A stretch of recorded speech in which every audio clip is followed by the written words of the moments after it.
Uau, quantos vídeos, né? Vamos continuar. No mesmo dia eu tô gravando, irmãos. No mesmo dia, né? Que ótimo. E é muito bom falar de Deus. Eu fico muito feliz em fazer isso aqui. Eu já tinha feito uma vez e eu fiquei feliz em ter feito uma vez e não ter ido pro ar.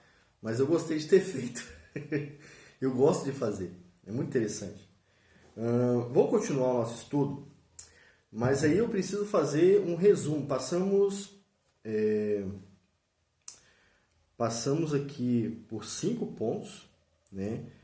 Vamos lá, pensar no que a gente já falou. Falamos do contexto geral, falamos que Jesus é a verdadeira videira, falamos que o ramo depende da videira, falamos do contraste que há entre os dois tipos de ramos nas palavras de Jesus, e falamos que as nossas obras devem glorificar a Deus e não a nós mesmos, né?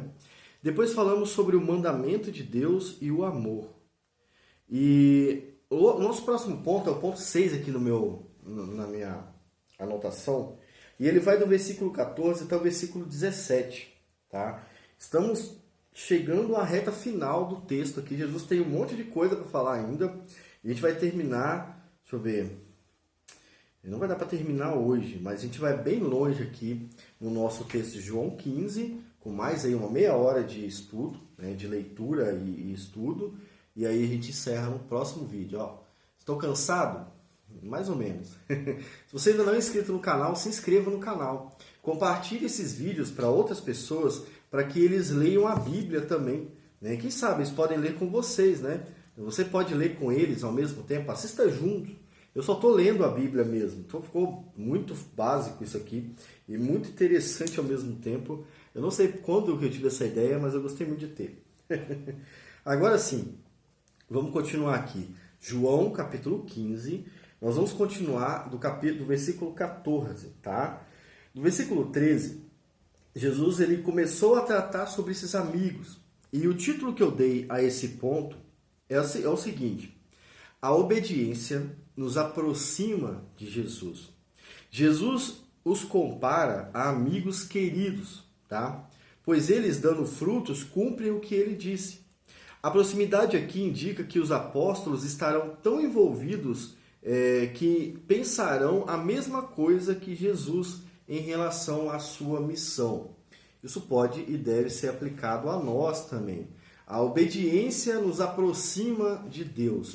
Não que vamos ser amigos de verdade, no sentido de ser amigo, da maneira humana de ser amigo, mas que nós vamos estar tão próximos a Jesus quanto um amigo estaria do outro. Tá? Versículo 14 até o versículo 17, vou ler aqui, e na Nova Almeida Atualizada, que está aqui na minha frente. O texto diz o seguinte: vós sereis meus amigos, se fizerdes o que eu vos mando. Já vos chamo. Estou confundindo já, né? Quase meia-noite. Já vos não chamarei servos, porque o servo não sabe o que faz o seu senhor. Mas tenho-vos chamado amigos, porque tudo quanto ouvi do meu Pai vos tenho feito conhecer. Versículo 16. Não me escolhestes a mim, mas eu vos escolhi a vós, e vos nomeei para que vades e deis frutos, e o vosso fruto permaneça, a fim de que tudo quanto em meu nome pedirdes ao Pai, ele vos conceda. Isso vos mando, que vos ameis uns aos outros. Versículo 17.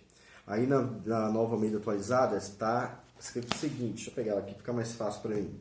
Nova Almeida Atualizada diz o seguinte, do 14 ao 16. 14. Vocês são meus amigos se fazem o que eu lhes ordeno.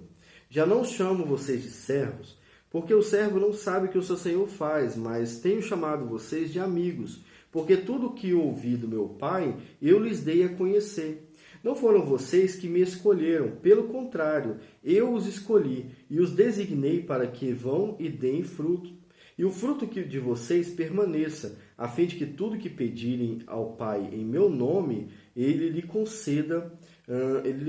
Ponto. O que eu lhes ordeno é isso, que vocês amem uns aos outros. A leitura na Nova Almeida Atualizada também ficou muito bem, né? E a gente tem aí o início do texto no versículo 14. Vós sereis meus amigos se fizerdes o que eu vos mando.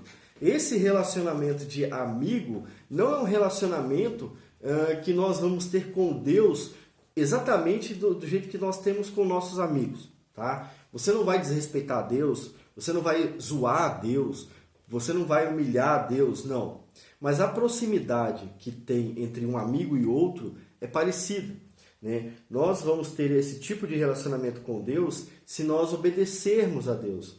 Nós vamos ter esse tipo de relacionamento com Deus se conhecermos a vontade de Deus. Se você não conhece a vontade do seu amigo, talvez você nem seja amigo dele, né? Já parou para pensar? Você não conhece o seu amigo, você precisa conhecer ele. Jesus está falando, olha, vocês serão considerados meus amigos se obedecerem o que eu vos mando. Percebam que mesmo sendo amigos, ainda há a imposição de Jesus em exigir a obediência. Tá? Então não é uma amizade que te coloca no mesmo nível de Jesus, não. É uma amizade que faz de você muito perto de Jesus, muito próximo a Ele, a ponto de conhecer a vontade dEle. Esta é a questão. Então, vós sereis meus amigos, se fizerdes o que eu vos mando. Já vos não chamarei servos, porque o servo não sabe o que o seu senhor, né? Não sabe o que faz o seu senhor. Mas vos tenho chamado amigos, porque tudo quanto ouvi do meu Pai vos tenho feito conhecer. Quanto mais próximos de Deus estamos, mais conhecemos a sua vontade, mais nos encaixamos na sua vontade, porque é isso que acontece. Muitas pessoas querem vender a ideia de um Deus, e às vezes eu nem acredito que isso aconteça, porque é tão arriscado fazer isso, é tão perigoso, que parece mentira, né? Algumas pessoas querem fazer com que vocês exijam coisas de Deus. Não como se ele fosse um amigo de vocês, mas como se ele fosse um escravo de vocês. Não é essa a relação que o crente verdadeiro tem com Deus. Nós nos tornamos amigos dele porque conhecemos a sua vontade. Sabemos da mente do Senhor. A Bíblia é a mente do Senhor para nós. Aquilo que ele quis revelar para a gente, tá? Está aqui. Não está no profeta, na profetada, não. Está aqui. Esta é a mente do Senhor, ó. Né? É conhecendo isso aqui que nós vamos estar mais próximos de Deus. Por que mais próximos de Deus? Porque vamos saber o que Deus vai fazer. Sabemos o que Ele espera de nós. Sabemos o que nós devemos fazer em relação a isso. Isso nos aproxima de Deus. Vós sereis meus amigos se fizerem isso aí. Não me escolhestes a vós, a mim, mas eu vos escolhi a vós, e vos nomeei, para que vades e deis frutos, e o vosso fruto permaneça, a fim de que tudo quanto meu Pai tudo quanto em meu nome pedirdes ao meu Pai, vô-lo conceda. A eleição está nas palavras de Jesus aqui. Né? Não tem como tirar o texto. Nós somos escolhidos por Deus, né? E Paulo vai falar isso aqui também, né? Veja como é que Paulo expõe o que Jesus falou aqui. Vamos fazer um exercício aqui. Vai lá para Efésios, capítulo 1. Efésios, capítulo 1. Logo no início, nós temos esse ponto aqui, ó. Bendito o Deus e Pai do nosso Senhor Jesus Cristo, o qual nos abençoou, Efésios 1, versículo 2, versículo 3, o qual nos abençoou com todas as bênçãos espirituais nos lugares celestiais em Cristo, como também nos elegeu nele antes da fundação do mundo, para que fôssemos santos e irrepreensíveis diante dele em amor. A nossa eleição também inclui a nossa obediência e também inclui os nossos frutos. Jesus está dizendo aqui, não me escolhestes vós a mim, mas eu escolhi a vós e vos nomeei. Para quê? Para que vocês sejam ricos, ou para que vocês sejam melhores do que os outros. Não, para que vocês vão e deem frutos. Paulo falou a mesma coisa ali, ser santos e irrepreensíveis. O santo é aquele que obedece à vontade do Pai. O santo não é só o cara que foge do pecado, como muita gente pensa. Ser santo não é só fugir do pecado, irmãos. Ser santo é obedecer à vontade de Deus. É a mesma coisa que Jesus está falando aqui. Jesus nos escolheu para que nós sejamos santos. Jesus nos escolheu para que nós vamos adiante dando bons frutos. Os frutos fazem parte da eleição divina. Está explícito no texto, aliás, né? Implícito não, explícito no texto. Não me escolhestes vós a mim. E a Nova Almeida atualizada, pelo contrário, eu vos escolhi para que a gente vá e dê fruto. Então, será que a gente pode definir a vida do crente como uma vida de frutificação? Será que a gente pode dizer isso, que você foi eleito por Deus para a salvação, para que nesse mundo você dê fruto? Poderíamos definir dessa forma. Cristo nos amou na eternidade, como ele mesmo disse na parte de cima do texto. E ele nos elegeu, nos escolheu, assim como escolheu os apóstolos, né? E Paulo lá amplia essa ideia para os cristãos também, nos escolheu para que a gente dê frutos para ele. Né? Isso é muito importante. Isso faz com que a nossa vida tenha um sentido. Para que você existe?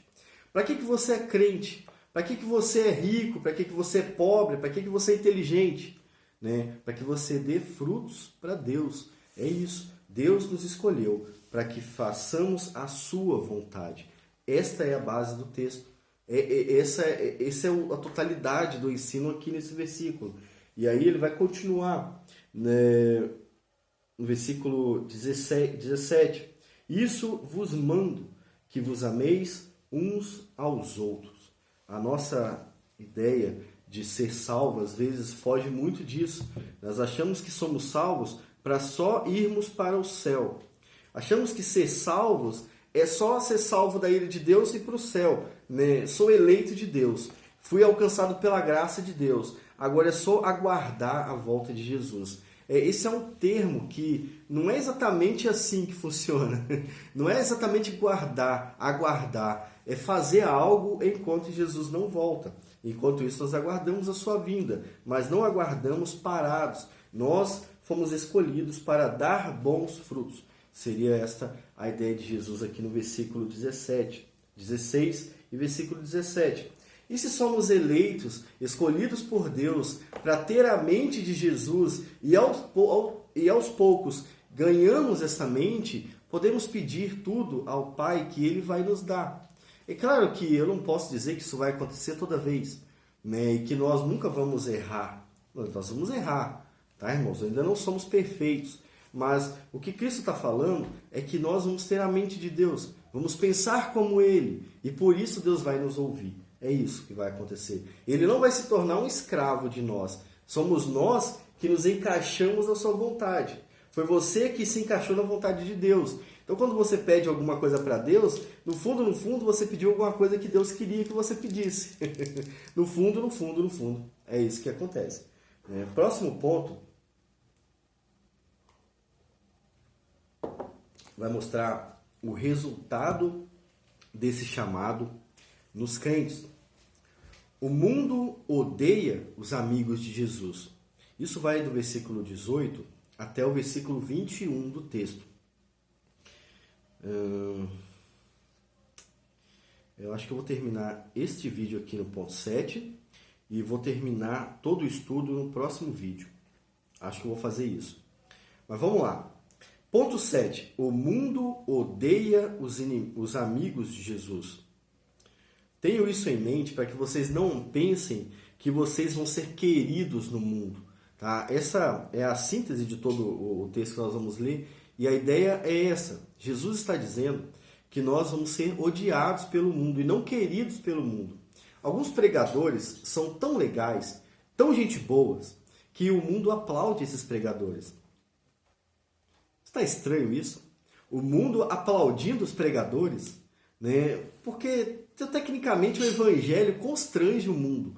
Tecnicamente o evangelho fala da verdade de Deus e o mundo, percebendo isso, passa a ficar assustado. Falar, então eu vou ter que parar de ser assim para eu ser abençoado? Ou eu vou ter que parar de fazer assim para ir para o céu? Né? Eu tenho que aceitar Jesus e largar tudo? Eu não gostei dessa mensagem. Essa mensagem foi ruim. Né? Então o mundo começa a odiar o cristão. Mas hoje, estranhamente, o mundo está gostando de alguns pregadores. Está ficando amigo dos pregadores, sem se converter ao evangelho.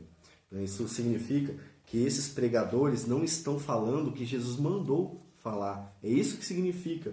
Veja o texto do versículo 18 até o versículo 21. Vamos seguir aqui o nosso padrão de leitura. Versículo 18, aliás, até o 21. Se o mundo vos odeia, sabei que primeiro do que a vós me odiou a mim. E o mundo odeia Jesus. Não se engane, o mundo odeia o Jesus bíblico, tá? Se vós fosseis do mundo, o mundo amaria o que era seu. Mas porque não sois do mundo, antes eu vos escolhi do mundo, por isso é que o mundo vos odeia. Lembrai-vos da palavra que vos disse, não é o servo maior do que o seu senhor. Se a mim me perseguiram, também vos perseguirão a vós. Se guardaram a minha palavra, também guardarão a vossa palavra. Então vamos ver agora aqui, na Nova Almeida Atualizada, como está escrito, 18 ao 21. Cadê o 18? Se o mundo odeia vocês, saibam que antes de odiar vocês, odiou a mim. Se vocês fossem do mundo, o mundo amaria o que era seu. Mas vocês não são do mundo, pelo contrário, eu dele os escolhi. E por isso o mundo odeia vocês. Lembre-se da palavra que eu disse a vocês, o servo não é maior do que o seu senhor.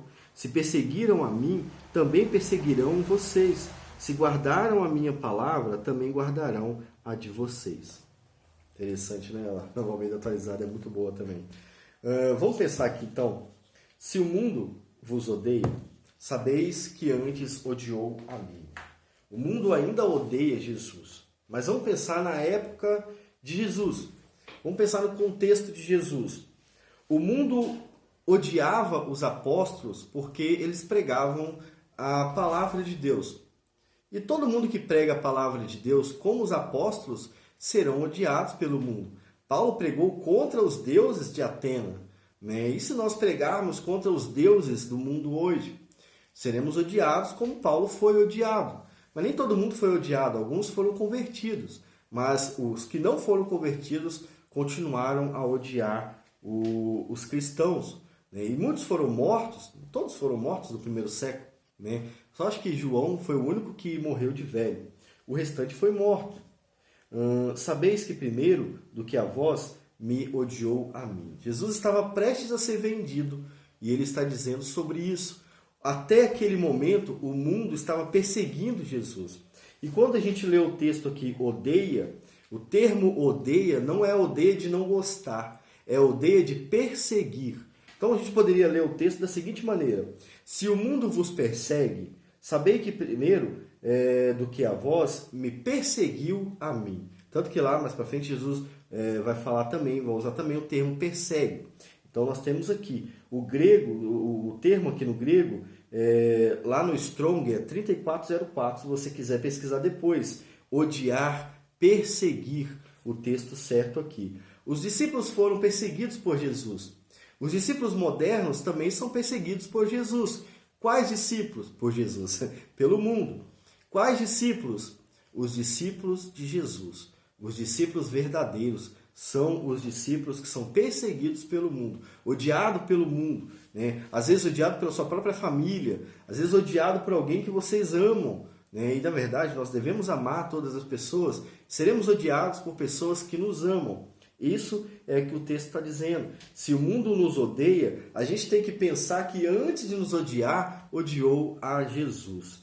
E se nós fôssemos do mundo, né, o mundo nos amaria. Se eu fosse do mundo e concordasse com todas as coisas do mundo, o mundo seria meu fã. Eu teria um canal do mundo, né? Se eu fizesse um vídeo apoiando o aborto, que é uma coisa do mundo, se eu fizesse um vídeo apoiando o comunismo e coisas assim, eu seria bem visto pelo mundo, né? Mas eu não estaria com Jesus. Nesse sentido, nesse caso, eu não teria sido escolhido por ele, porque eu defendo as coisas do mundo e não as coisas de Deus. Se vós fosseis do mundo, versículo 19, o mundo amaria o que era seu.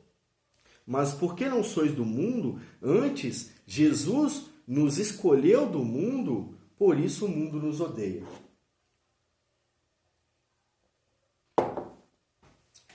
Isso não se aplica apenas aos apóstolos, porque os apóstolos foram retirados do mundo. E Jesus amava os apóstolos, mas nós também fomos retirados do mundo e Jesus também nos ama. Nós somos escolhidos do mundo para sermos odiados pelo próprio mundo. Por que somos odiados? porque Cristo nos amou, porque Cristo nos salvou e mudou a nossa vida. Agora nós temos a mente de Cristo e não a mente do mundo, por isso somos odiados pelo mundo. Aí ele vai concluir aqui com um ponto que eu já tinha dito em algum lugar, lá no capítulo 13, né? Vai concluir lembrando que ele tinha dito no capítulo 13. Lembrai-vos da palavra que eu disse, 13:16. Não é o servo maior do que o seu senhor. Se a mim me perseguiram, também vos perseguirão a vós. Se guardaram a minha palavra, também guardarão a vossa. Temos dois resultados aqui. Primeiro, se Cristo é o nosso superior, se nós estamos no caminho de Cristo, pensa em Jesus como um pastor agora. Né? Ele já nem está usando mais a ideia que ele estava usando no início. Né? Ele deixou um pouco de lado. Se Jesus é o nosso pastor, se nós estamos seguindo o pastor, e o pastor é odiado pelo mundo, é perseguido pelo mundo, as suas ovelhas só vão deixar de ser perseguidas e odiadas pelo mundo se não estiverem no mesmo caminho de Jesus. Se nós não estivermos no caminho de Jesus, não vamos ser odiados pelo mundo. Se nós pegarmos um outro caminho, seremos amados pelo mundo, mas não estaremos com Jesus. Essa é a verdade. A questão é, todas as ovelhas de Jesus seguem Jesus. Ele disse no capítulo 10, as minhas ovelhas ouvem a minha voz e me seguem. As ovelhas de Jesus passarão naturalmente por esse processo de perseguição do mundo, seja qualquer tipo de perseguição, seja a morte, seja perseguição política, religiosa, intelectual. As ovelhas de Jesus serão perseguidas porque Jesus foi perseguido também. Tá? Lembrai-vos da palavra que eu disse, não é o servo maior do que o seu senhor. Se a mim me perseguiram, também vos perseguirão. E se você não é perseguido, é porque às vezes você não fala que você é cristão. As pessoas não perceberam ainda que você é diferente delas. Precisa falar, irmão. Precisa se libertar. Né? Quem é você? Você é crente mesmo? Você precisa falar. O crente fala, naturalmente. Tá? E o outro resultado? Se guardaram a minha palavra, também guardarão a vossa palavra. Em qual sentido? Nem todos do mundo odiaram Jesus. Alguns do mundo foram convertidos pelas suas palavras. Assim como aconteceu com os apóstolos, alguns do mundo foram convertidos pelas suas palavras. Assim vai acontecer com nós também. Guardarão aqui não é no sentido de anotar e guardar, no sentido de obedecer, de ser convencido. Né? Alguns do mundo serão convencidos também através das nossas palavras, pela ação do Espírito Santo, claro, mas através das nossas palavras. Então, o resultado do crente verdadeiro é igual ao resultado do seu cabeça. O cabeça do crente é Jesus. Porque odiaram a Jesus, vão nos odiar. Mas alguns guardaram as palavras de Jesus e alguns vão guardar as nossas palavras também. Né? Esse é o ponto... acaba aqui o ponto 20. Temos 23 minutos. Deixa eu ver se dá para passar mais um ponto, né? Esse último ponto aqui tem a ver com o evangelismo, com as missões, tá, irmãos? Ele é bem importante e negligenciado para a gente hoje.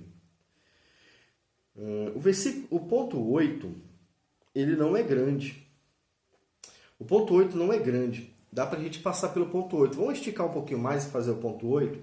O ponto 8 vai do versículo 22 ao versículo 25. A gente vai ler ele. Vamos passar pelo ponto 8.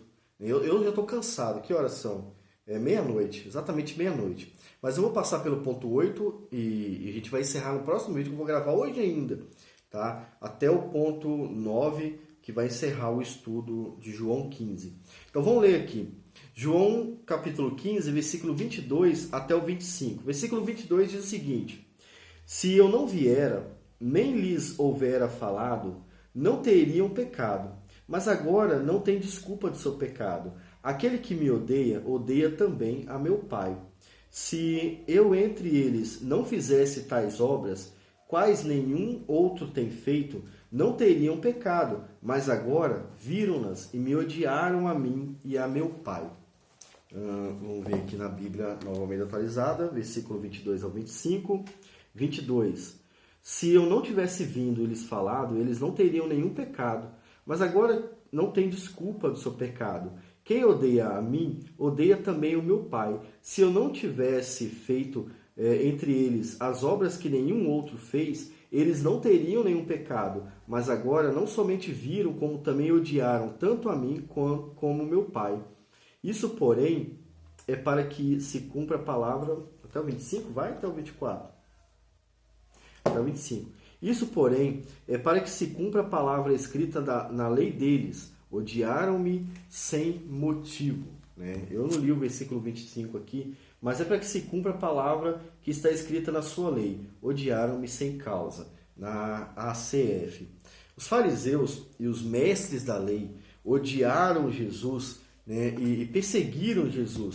E condenaram Jesus, mataram Jesus, e outras pessoas concordaram com eles.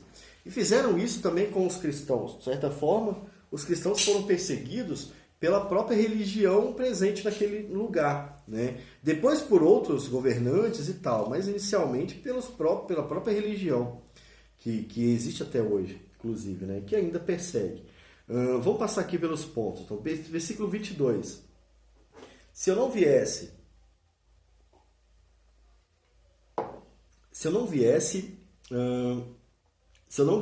viera, nem lhes houvera falado, não teriam pecado, mas agora não tem desculpa do seu pecado. Versículo 22. Os fariseus e aquelas pessoas que odiaram Jesus, eles tinham ouvido Jesus. Eles viram Jesus falar e fazer coisas que ninguém havia feito. Eles tinham todas as provas de que Jesus era o Messias. E mesmo assim odiaram Jesus. Jesus está aqui julgando e condenando aqueles que vão contra ele, tá? E aqueles que vão contra o crente verdadeiro também, tá, irmãos? A vinda de Jesus vai fazer essa separação, mas para os fariseus dessa época, Jesus já tinha os condenado. Tá? No capítulo 23 de Mateus, a gente tem isso um pouco mais explícito. Depois dá uma lida lá. Então tem um comentário meu aqui. Ó. Os fariseus e mestres da lei viram e ouviram tudo o que era necessário para crer que Jesus era o Messias. Ainda assim o perseguiram e condenaram. Vide ainda Mateus 12, 22. Mateus 12 é o texto clássico da incredulidade. Né? Jesus julga a incredulidade dos mestres da lei e dos fariseus que estavam presentes ali. Os fariseus tinham visto Jesus expulsar um demônio e ainda assim pediram a Jesus um sinal para crer que ele era o Messias. E eles já tinham visto Jesus falado, operado milagre, né? Já tinham visto multiplicação de pães e peixe, ficaram sabendo dele andando sobre as águas, enfim. Não havia como escapar dessa condenação. Ainda não há. Não há como escapar dessa condenação. Não há ninguém inocente no mundo, irmãos. Ninguém é inocente. Todo mundo é culpado. Até os cristãos são culpados de alguma coisa. Tá? Então Jesus está falando, olha, essas pessoas que estão perseguindo vocês, eles são culpados e condenados já. Né? Não há desculpa para eles. Eles não podem dizer, nós não sabíamos que era o Messias. Como eles vão fazer lá depois que Jesus é crucificado, né? Eles vão falar, verdadeiramente esse era o Filho de Deus. Esse era o Filho de Deus, ou seja, acabou. Né? Nós fizemos a pior coisa da história. E eles vão reconhecer isso lá. Jesus está falando aqui que não tem desculpa para quem persegue o povo de Deus. Todos eles sabem muito bem o que estão falando e fazendo. Versículo 23. Aquele que me odeia, odeia também ao meu Pai. Aquele que odeia Cristo, odeia ao Pai, odeia a Deus. E há várias formas de fazer isso. Há várias maneiras de demonstrar odiar a Cristo. Uma das primeiras formas é julgar justamente Cristo. É condenar Cristo, matar Cristo. Outra maneira de odiar a Cristo é negar Jesus. Outra maneira ainda é negar o seu próprio ensino. Aqueles que negam a palavra de Jesus estão negando a palavra de Deus. Tá, irmãos? Estão negligenciando a vontade de Deus. Olha, eu vejo muita gente fazendo isso a respeito da doutrina, a doutrina que certamente é difícil, mas muita gente faz isso a respeito da doutrina da eleição incondicional, né? Da eleição divina. Algumas pessoas simplesmente odeiam essa doutrina. E quando fazem isso, estão odiando o próprio Deus. Porque a doutrina mostra na Bíblia que Deus escolheu pessoas. Eles estão odiando o Deus e não odiando Calvino. Então, quando vocês verem isso acontecendo, alertem essas pessoas. Olha, você não está odiando Calvino. Cuidado. Esta é a revelação de Deus. Deus disse que é assim que funciona. E esta é uma das maneiras de odiar a Jesus Cristo. Fomos escolhidos em Cristo para boas obras. As pessoas vão lá e dizem que isso não existe. Cuidado, não seja uma dessas pessoas. Nós não podemos negar a Bíblia e amar a Jesus. Não podemos negar uma doutrina bíblica, odiar uma doutrina bíblica e amar a Jesus, porque Jesus é a palavra de Deus. Ele é a revelação da sua palavra. Então muita gente cai nesse versículo 23. Aquele que me odeia, odeia também o meu Pai. Se eu, entre eles, não fizesse tais obras, quais nenhum outro tem feito, não teriam pecado. Mas agora viram-nas e me odiaram, a mim e a meu Pai. Mas para que se cumpra, a profecia, e há realmente uma profecia a respeito disso, foi isso que aconteceu. Odiaram-me sem causa. E aí a conclusão, para a gente encerrar aqui mais um vídeo, eu coloquei escrito aqui, ó. Odiaram-me sem causa. Fariseus, mestres da lei, legalistas, humanistas, liberais.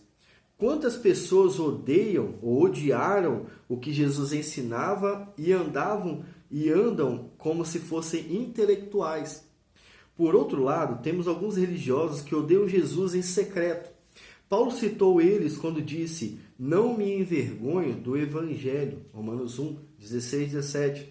Nesse século, as pessoas demonstram odiar Jesus, trazendo outra mensagem ao púlpito. O Evangelho não é mais da cruz, nem de Cristo, nem do ame o seu próximo. Que tipo de evangelho você diria que demonstra mais o desprezo por Jesus? E por que nós ainda suportamos eles nos púlpitos todos os domingos? Fica aí a pergunta para você meditar e voltar no próximo vídeo para a gente encerrar João capítulo 15. Fique com Deus, curta o vídeo se você chegou até aqui, deixe um comentário e qual texto a gente vai ler depois desse.